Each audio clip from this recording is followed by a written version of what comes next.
नमस्कार, स्वागत है आपका लिविंग इंडिया न्यूज के सोशल मीडिया प्लेटफॉर्म पर और मैं हूं आपके साथ अवनी चौधरी। हरियाणा में लोकसभा चुनाव के लिए 10 सीटों पर 25 मई को वोट डाले जाएंगे। वोटिंग में केवल 10 दिन ही बचे हैं। ऐसे में यहां पर प्रचार जोर पकड़ रहा है। एक और जहां भाजपा अपने कद्दावर नेताओं से प्रदेश में रैलियां करवाने की तैयारी कर रही है, तो वहीं दूसरी ओर भाजपा और जेजेपी के लिए प्रचार के दौरान चुनौतियां भी आ रही है।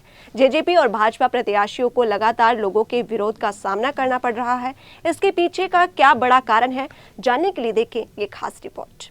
हरियाणा में चुनाव सर पर है। हर पार्टी अपने चुनाव प्रचार में जी जान से जुटी हुई है ताकि जनता उनको अपना समर्थन दे सके।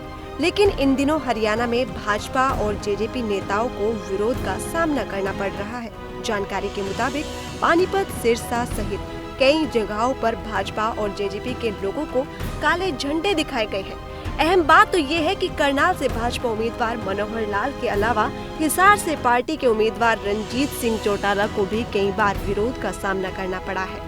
सिरसा लोकसभा सीट से भाजपा प्रत्याशी अशोक तंवर, अंबाला से बंतो कटारिया, सोनीपत से मोहनलाल बडोली, रोहतक से अरविंद शर्मा, भिवानी महेंद्रगढ़ से धर्मवीर सिंह और कुरुक्षेत्र से नवीन जिंदल को भी कई बार अपने कार्यक्रमों को रद्द करना पड़ा है। भाजपा सरकार में रही जेजेपी के नेताओं का भी विरोध हो रहा है। सोनीपत से भाजपा उम्मीदवार मोहनलाल बडोली को भी किसानों के विरोध का सामना करना पड़ा था। लेकिन इन सब के बीच अहम बात ये है कि आखिर ऐसा हो क्यों रहा है? इन दोनों पार्टियों को ही टारगेट क्यों किया जा रहा है? इसके पीछे क्या वजह है, चलिए जानते हैं। लगातार विरोध का करना पड़ रहा है सामना।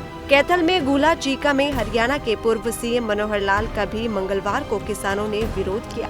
किसानों ने कार्यक्रम में जमकर नारेबाजी की और काले झंडे भी लहराए और बाद में किसानों को रोकने के लिए पुलिस ने विरोध कर रहे किसानों को हिरासत में ले लिया। डीएसपी कुलदीप बेनीवाल ने बताया कि किसानों को डिटेन किया गया है।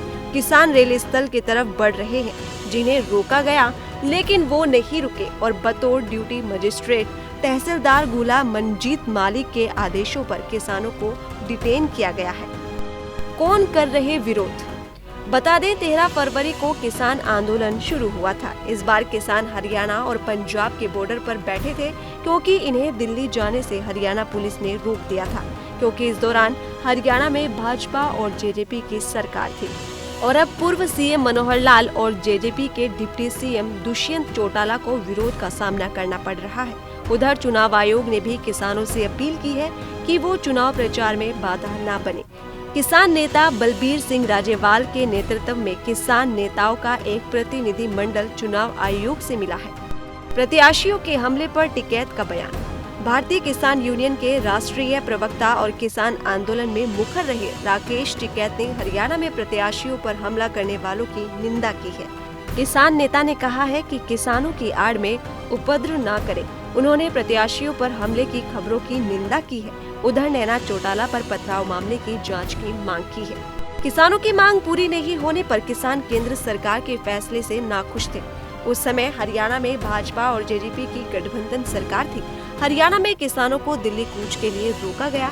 इतना ही नहीं, उन पर पुलिस बल का भी इस्तेमाल किया गया, जिसमें कई किसान घायल हुए, जिस कारण किसान हरियाणा सरकार से भी खफा हो गए। किसानों का कहना है कि अगर बीजेपी और जेजेपी का कोई भी उम्मीदवार उनके गांव से वोट मांगने आया तो उनका विरोध किया जाएगा।